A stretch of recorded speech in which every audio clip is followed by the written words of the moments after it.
Hello again. Here is Nissa. Hey guys, it's Nissa the hypnobirthing midwife and Becky or Rebecca the obstetrician. we're doing our special Christmas series. I don't even know what we're on. Is it number 4? Number 4. Number 4. This is a pretty important one. Yeah. Actually, this one is massive. Would you like to tell everyone what we're going to do today? Yeah, so we're going to talk about the pelvic floor today.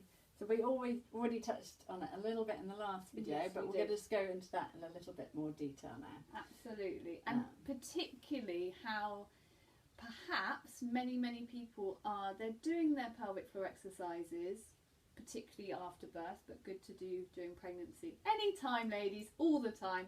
But actually how there is a better way to do them. Yeah. So there's sort of 2 key areas. So the first one we talked about already is about connecting the pelvic floor with the breath. Yes. So you'll have been practicing your wonderful diaphragm breathing, and they've got the hang of this already.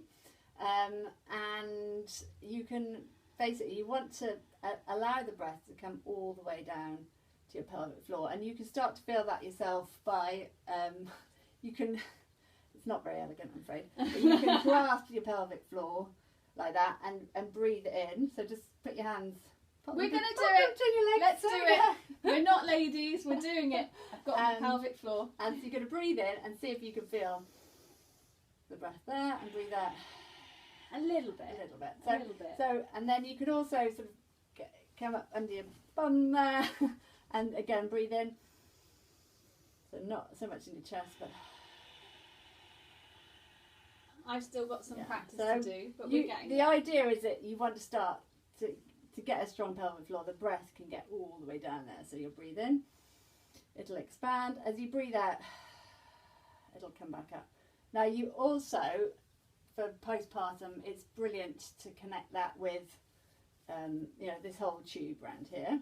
So this is like a, maybe, model here, but a cylinder basically. We have the bottom of the cylinder is your pelvic floor, the top of the cylinder is your diaphragm, and around the sides you've got the spine at the back and all your abdominal muscles. And we want that whole cylinder, so it's very basic principles of physics, but if you reduce the volume of something, you will increase the pressure. Okay. And if you've got increased pressure, then you'll have there's more strength in that system. Yes, that's coming back to me vaguely from GCSE. Okay, yeah, that makes sense. Yeah, so you're changing the volumes and the pressures, and you can do that with your breath, and that's when you start to get this real core strength. Is when you can start to utilise that. And obviously with pregnancy, your shape has changed, and a lot of women end up with this kind of what we call viscerotosis, so this sort of droop down, and everything is kind of being lost out through that way. So we want to try and get this whole cylinder strength back again. Absolutely, and that's such an important thing. So bugger, having a flat stomach, who cares about that? But having strength is so valuable for later life. Yeah, exactly. Okay. So if you apply that cylinder principle when you breathe in, let the cylinder expand everywhere, down the bottom, all around. And as you breathe out, you want to contract it in. So contract the pelvic floor up and contract your belly button towards your back of your spine as well. And you've then got a very strong cylinder from where you can now kind of do your lifting up your car seats and things like that. And you're not going to injure your back in that stable position. Absolutely.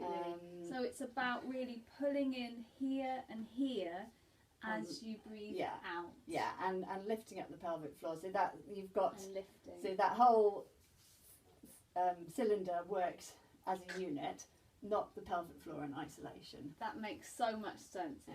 Why don't we have a go together, everyone? So I'm going to do it. You can do it with me. Up you get. Let's do it. If you're in the office, jump up.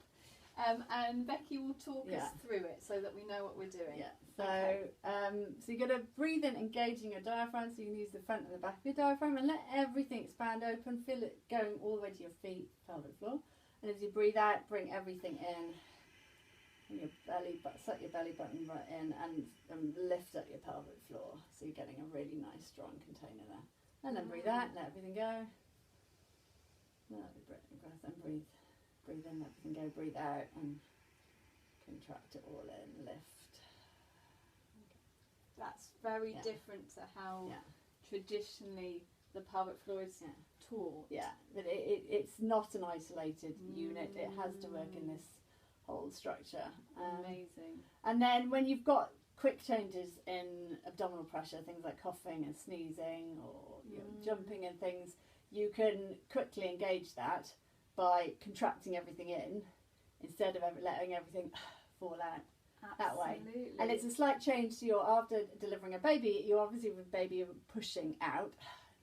You're everything's moving down. evacuating, but afterwards you don't want everything still to come out that way. You want to start with the out breath instead of you want to start, which is we call Valsalva maneuver. You now want to start with the out breath, lifting and engaging everything. Wow, that's pretty massive. Yeah.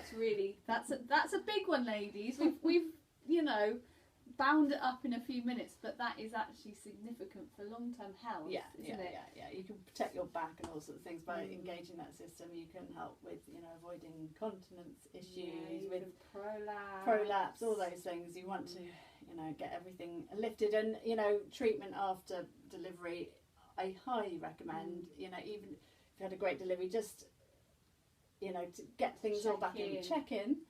But you can do so much yourself with your breath. If you're breathing well every day, you're treating yourself every day. It's amazing. That's a big one, ladies. So nice to see you. We'll be back next time for number 5. We're going to add an extra one in because we're having so much fun. We're doing extra, yeah, absolutely. So we'll see you in a few days. Bye. Bye, guys.